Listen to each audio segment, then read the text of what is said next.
Ibu, Bapak, saudara-saudaraku, rekan-rekan muda, dan anak-anakku yang terkasih, Shalom. Salam damai sejahtera bagi para saudara. Selamat berjumpa kembali dalam Renungan Harian Katolik. Hari ini Selasa, tanggal 24 Februari tahun 2026, merupakan hari Selasa dalam masa Prapaskah. Tema renungan kita adalah doa yang lahir dari relasi. Nah, Pak Saudara, setiap hari kita selalu berdoa. Entah secara rutin atau jarang-jarang. Doa yang selalu kita doakan adalah doa Bapa kami. Doa yang pendek, sederhana, tetapi mendalam. Hari ini Yesus mengingatkan para murid agar tidak berdoa dengan bertele-tele. Seperti orang yang mengira doanya didengar karena banyaknya kata-kata. Sebaliknya, Yesus mengajarkan doa yang paling terkenal dalam tradisi iman kita, yaitu doa Bapa kami. Doa yang menyentuh inti relasi kita dengan Allah.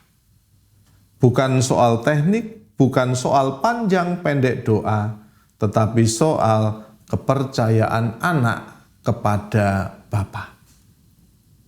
Banyak orang merasa doa harus panjang agar sah.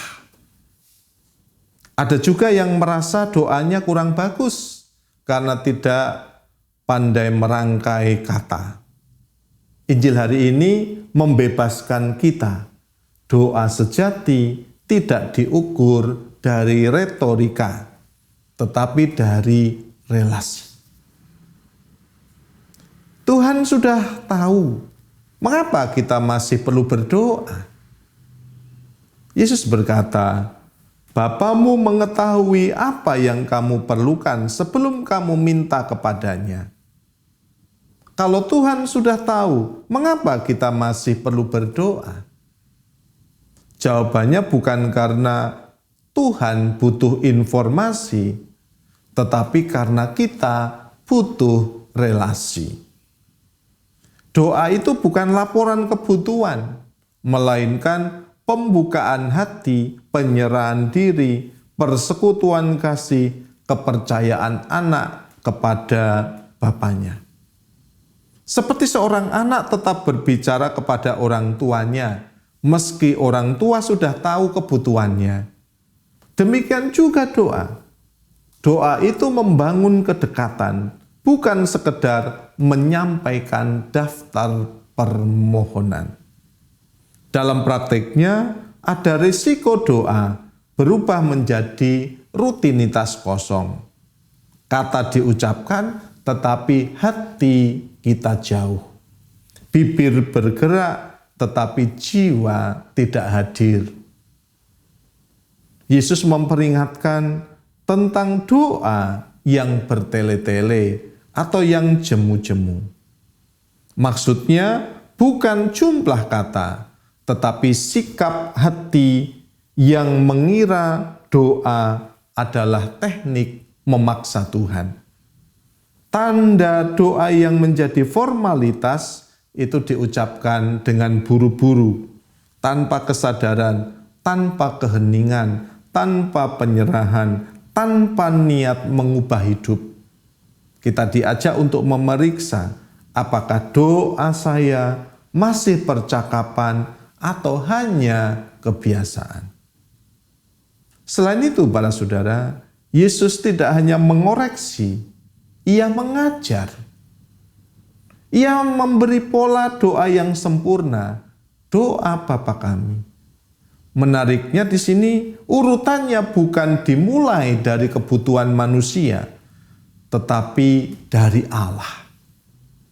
Kita lihat bagian pertama.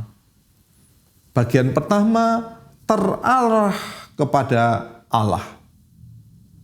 Dikuduskanlah namamu, datanglah kerajaanmu, jadilah kehendak-Mu.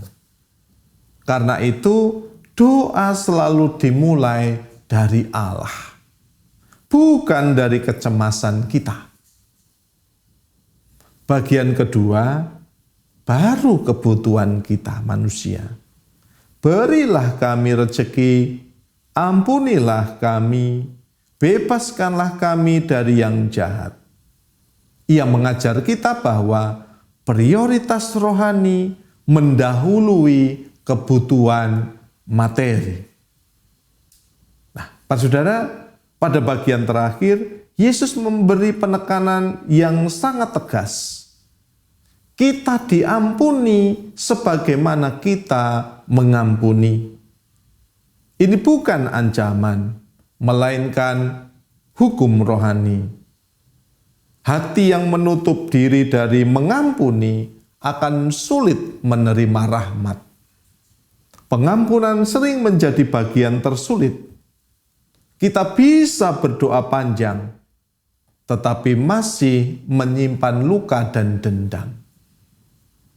Doa Bapa kami mengikat doa dan hidup.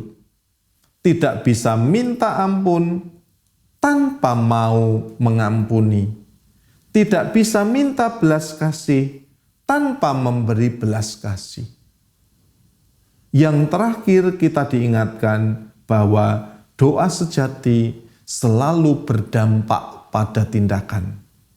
Doa yang benar melembutkan hati, menurunkan ego kita, memperlambat amarah, membuka belas kasih, menumbuhkan kepercayaan. Nah, para saudara, jika setelah berdoa kita tetap keras dan tidak berubah, mungkin kita hanya mengucapkan kata-kata doa, tetapi belum masuk ke dalam doa itu sendiri. Mari para saudara, dalam masa Prapaskah ini kita belajar untuk berdoa. Bukan soal kata-kata, cara teknik, tetapi relasi kita dengan Tuhan sendiri. Kita membangun relasi kita yang baik dengan Tuhan. Semoga masa Prapaskah menjadi saat yang baik untuk kembali kepada Tuhan. Kemuliaan kepada Bapa dan Putera dan Roh Kudus, seperti pada permulaan, sekarang, selalu, dan sepanjang segala masa.